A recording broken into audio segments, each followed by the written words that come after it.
कार्यक्रमासाठी इथे आला उपस्थित राहिला त्याबद्दल सर्वांचे मनपूर्वक स्वागत आणि धन्यवाद. माननीय व्यासपीठावरील सर्व मान्यवर, सर्व शिक्षक बंधू भगिनी, आमच्या सत्कार मूर्ती, आमतेष्ट मंडळी आणि सर्व वाघमान्य सदाय परिवार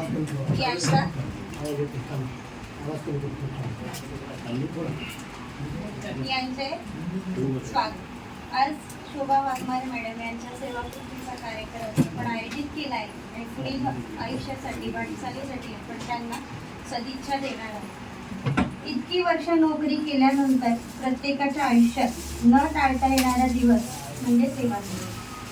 कामावर असताना सेवानिवृत्त झाल्यावर काय काय करायची याची आपण फार स्वप्न बघतो, अशी बकेट लिस्टच तयार करतो.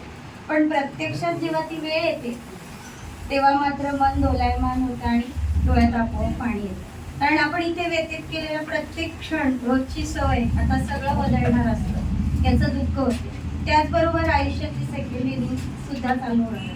मॅडम, दरवेळेस तुम्ही समोर बसतात सगळ्या शिक्षकांबरोबर, पण आज तुम्ही सत्कारमूर्ती आहात. आज तुमचंही मन भरून आलेलं असेल.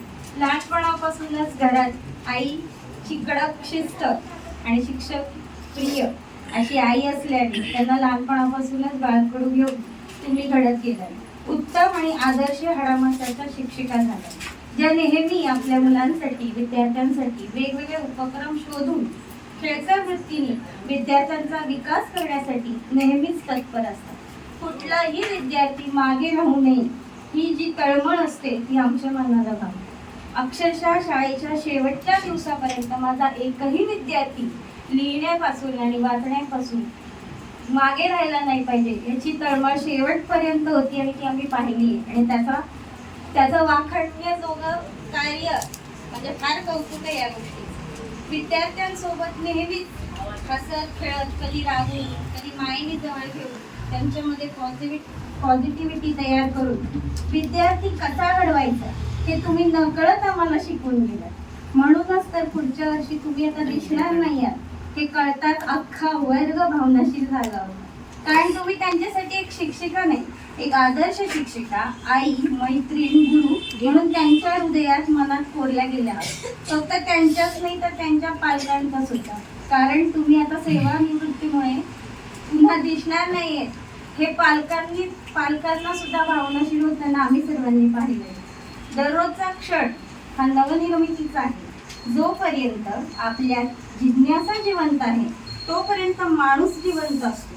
त्यामुळे नवनिर्मिती व जिज्ञासा विद्यार्थ्यांनी आयुष्यभर जपावी ही तुमची वृत्ती सतत आम्हाला प्रेरणा देते. तुमच्या कार्यतत्परतेचं तर आम्हाला फार कौतुक. बाईंनी आमच्या एखादं काम सांगितलं की ते काम डेडलाईनच्या 2 दिवस आधी अप टू डेट कम्प्लीट करायचं.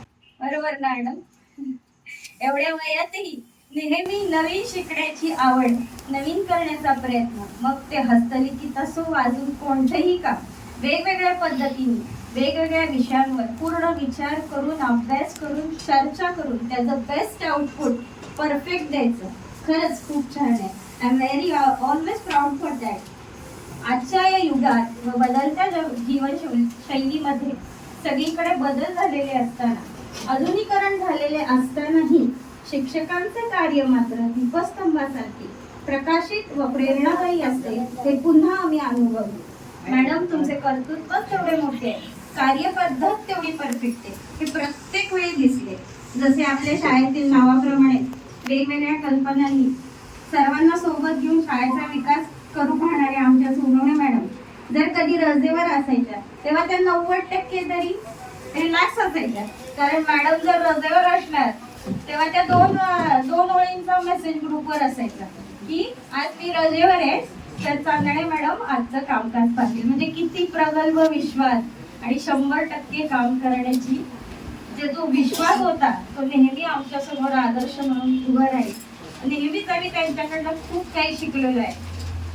आम्ही तुमच्यापेक्षा वयाने खूप लहान आहे मॅडम. खूप प्रत्येक बाबतीत अनुभव, वय सगळ्याच बाबतीत खूप खूप लहान असून सुद्धा तुमच्या खेळखोर वृत्तीने तुम्ही आमच्यासोबत ऍडजस्ट करून आमच्याकडून खूप शिकून घेतलं, तर त्याच्या कितीतरी पटीने आम्हाला शिकवलं. त्याबद्दल खरंच खूप खूप धन्यवाद.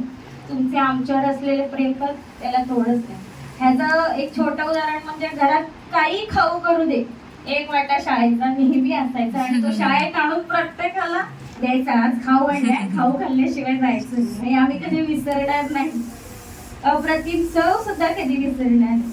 तुम्हाला वाटेल की आजचा हा दिवस आहे म्हणून सगळे कौतुकाचे बोलतायत, प्रेमाचं बोलतायत, तर असं नाहीये मॅडम. ते नेहमीच होतं, पण ते व्यक्त करण्यासाठी असं व्यासपीठ आज मिळाले, त्याचा आम्ही फायदा घेतोय. एवढंच.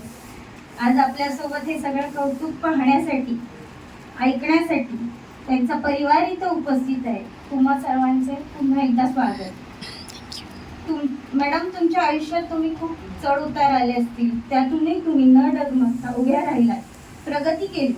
जशा मॅडम तशाच त्यांच्या दोन्ही मुली, स्वप्नाच्या आणि साई, एकदम गोडी आणि सुसंस्कारी मुली. स्वप्नाच्या नाही तर आईचंच वारसा पुढे चालवलं. ही सुद्धा एक आदर्श शिक्षिका आहे. पण स्वप्नाच्या तू जे काही नवीन करायची ते मॅडम शाळेत येऊन सगळ्यांना सांगणार, त्या कुतूहलाने नवीन विषय शोधणार, चर्चा करणार आणि त्या इम्प्लिमेंट करणार विद्यार्थ्यांवर. प्रत्येक दिवशी नवीन काहीतरी स्वतःही शिकणार आणि दुसऱ्यांनाही शिकवणार. म्हणजे खरंच हे तुला चॅलेंजिंग आहे की एवढ्या वयात सुद्धा छोट्यांकडनं शिकून स्वतःला डेव्हलप करणे ही खूप मोठी गोष्ट आहे. आज इथून सेवानिवृत्त होत आहे, पण एलिना आणि तुमची सेकंड इनिंग त्याच्यापासून तुम्ही सेवानिवृत्त होणार नाहीये. त्यासाठी तुम्हाला नेहमी अशाच हसऱ्या आनंदी राहा. उत्तम आरोग्य तुम्हाला मिळू दे, सर्व सुख तुम्हाला लाभू दे, हीच ईश्वरचरणी प्रार्थना. आता